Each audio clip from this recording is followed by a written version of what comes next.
Hello and welcome to the Dune Minute Podcast, your place to dive deep, minute by minute, into the cinematic adaptation of Frank Herbert's world of Dune. I'm one of your hosts, Zach. And I'm John. How was that, John? That one was good. Okay. You're not changing it up too much. It's staying pretty consistent. Here's the fun fact. I do have it memorized. I know you do, you piece of shit. All right. We are back on a Thursday. In a thopter on a Thursday. In a thopter on a Thursday. Or whenever day you're listening to this. It's Thursday for us. Or at least the release day is Thursday. Yeah, it's not Thursday for us right now. We are here to talk about the rest of what's going on in this ornithopter because we got some interesting stuff starting to happen here. We do. Not that the earlier part of this week wasn't interesting, because watching Duncan Idaho be a fucking badass is always fun.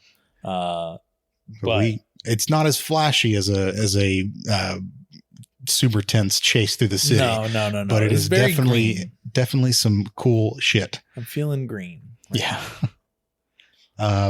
So to recap, yesterday we left off with one of the guards, I believe Chigo, saying, "I've never had a highborn." And we start this minute off with the last part of the sentence, which is a question, looking back at Kinnett, the deaf guard said, "You?" And Kinnett comes back with a Bene Gesserit's ain't all highborn. So it's not Kinnett that says that. It's the pilot that says that. Oh, the pilot says that. Okay, sorry. You're still in your head where it's either they're the same person. Okay. So the pilot turns around and says, "Bene Gesserit's ain't all highborn. She's highborn enough for me." And now Kinnett's line, "Let's feed the kid to the worms and give her a long goodbye." Yep.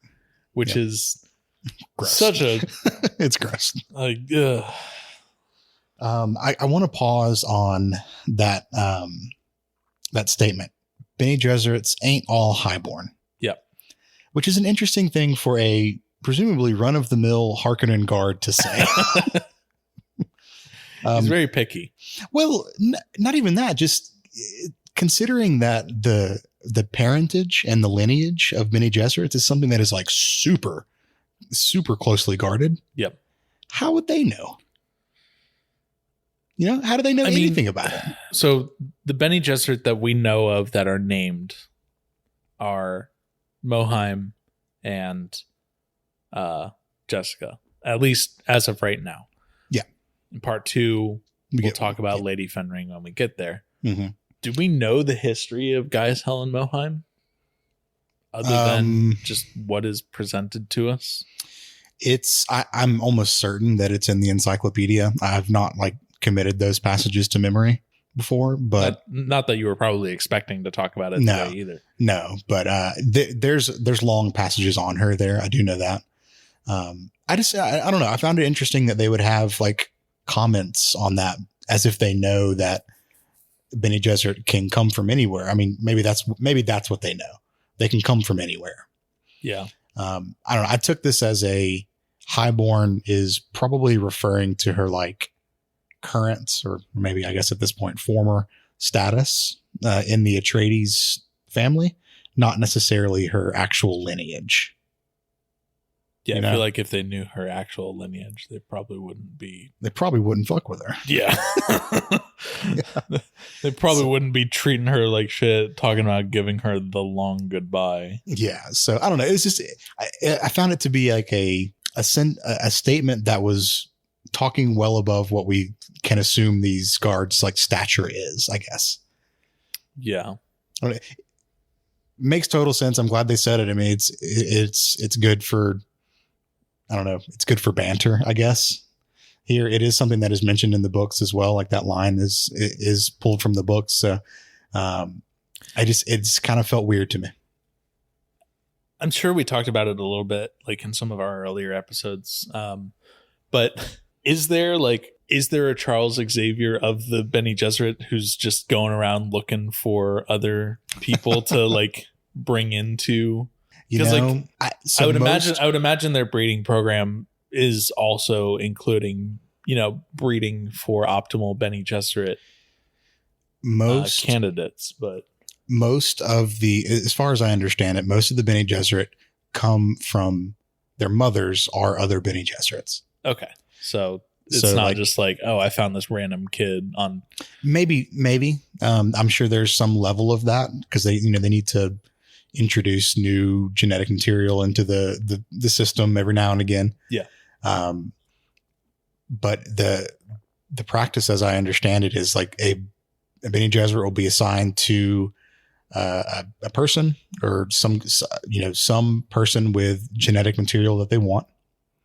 They will have a child, and the Bene Gesserit will, they're instructed to have daughters. So they will have the daughter. Sometimes they disobey. Well, at least on one occasion, they have disobeyed it.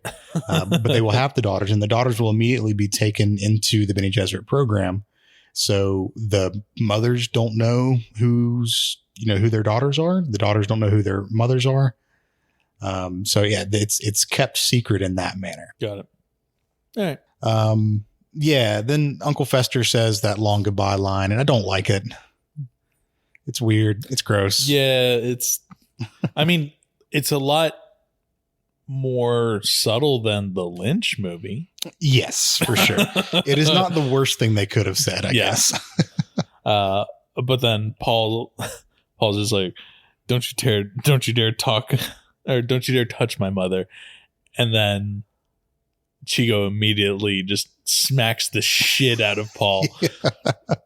And it's like whoever did the Foley on that smack sound, just beautiful work. Yeah.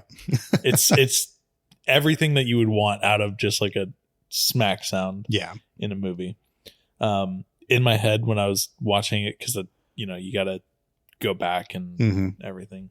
So I watched the smack a few times, and in my head I was like, how funny would it be if there was a cut of the movie where, like, instead of the smack sound, it was just like a squeaky toy sound. So which smack was better, this one or the next one? Or no, or the smack, Will Smith's smack of Chris Rock at the Emmys? Oh, this one. 100%. This one's better? All right. Well, no, the next one that's coming up is better. Okay. But we'll get to that one here in a second. But then, yeah, Uncle Fester is just like, don't talk. After, Paul gets the shit smacked out of him, Jessica is just kind of giving him this look of like, bro, what the fuck? Yeah. But she knows what he's going to try and do next. And through the Atreides battle language, because like one of her hands is free enough, like on her side, where she can do battle language and she's not seen by the guards. And she's just immediately like, you're not ready. Don't do it, man. Don't do it. Fucking do it. And then what does Paul do? He does it. He does it. Yep. But he doesn't do it well. He does a weak ass attempt at using the voice. Yeah. It's just not something that works at all. And the guard gives him this look. He's like, you little punk ass bitch.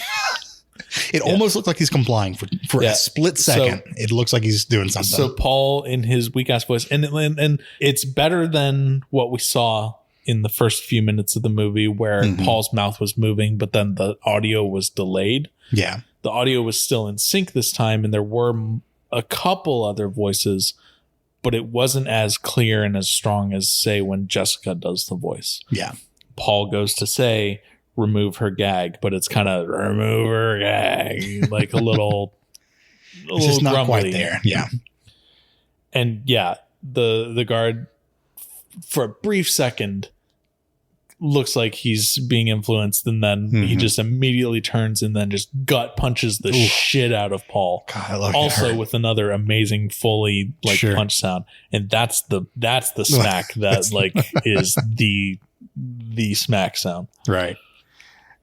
So while Paul is doubled over and, trying to catch his breath again, and Jessica signs over to him, find the right pitch. Yep. So clearly Paul's going to try to do this. So she might as well help. Well, it's not that she can do anything because she's gagged. Yeah, that's true. Yeah. But why do you think they didn't gag Paul? I mean, maybe they don't know. They knew that he wasn't Bene Gesserit. Yeah, I don't know. I just feel like for safe measure. Oh do yeah, them no, both. it's definitely a stupid villain oversight kind of thing. Yeah, that's fair. He's got plot armor.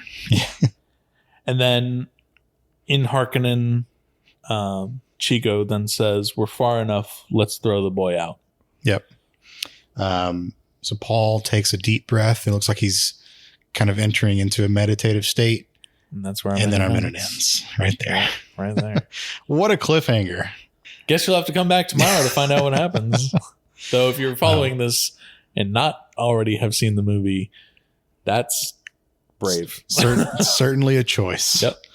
All right. Yeah. Some book anchors where we are. This is almost a word for word, or at least scene for scene, part of the story. Feel like Frank might go a little more in depth on the long goodbye. No. Oh, okay. No. I will talk about that tomorrow. Actually, more. Yeah. I mean, we get the guards arguing about where to set him down. The only thing that was really like left out of this sequence is that Jessica notices that there is another ornithopter following them. And in her head, she reasons it away as saying, she's like, well, they obviously have guards watching these cars to make sure everything is going well. She's like, and the watchers probably have watchers on them too. Yeah. So real kind of like watches the watchers. Yeah. Real kind of like if you ever saw, remember Chernobyl? Yeah. Where they're talking with the KGB. Also has Stellan Skarsgård in it. Yep. Fantastic miniseries. Wonderful. Probably going to rewatch it again soon. Hopefully, yeah. But there's a point where the director of the KGB in that show is talking about the circle of accountability that the KGB has, that everyone is watching everyone. Yeah. And that's what it reminded me of. Just like the watchers have watchers and those watchers are watching these people and these people are watching those people. He's like, that's how they keep each other accountable, I guess. Sure. Which I don't think exactly works. There wasn't a lot of accountability with with that whole situation, but and that's kind of where the minute ends there. I don't have too many other book notes, and I'm gonna take us out a little bit quick on this one, just because we have a whole heck of a lot to talk about tomorrow. Yes, tomorrow's episode's going to be thick. Yes, so I'm going to tease a little bit. This is probably the longest amount of notes that I've wrote for a single episode in a very long time. So join us back tomorrow. We will be talking about kind of how the end of this ornithopter sequence with Paul and Jessica. A lot of cool stuff is going to happen. In the meantime, if you'd like to get in touch with us, we are on Instagram at the Dune Minute. We're on Twitter at Dune Minute, and you send us a good old fashioned email at duneminute@gmail.com. So yeah, come on back tomorrow so we can finish out this week. We'll see you then. See ya.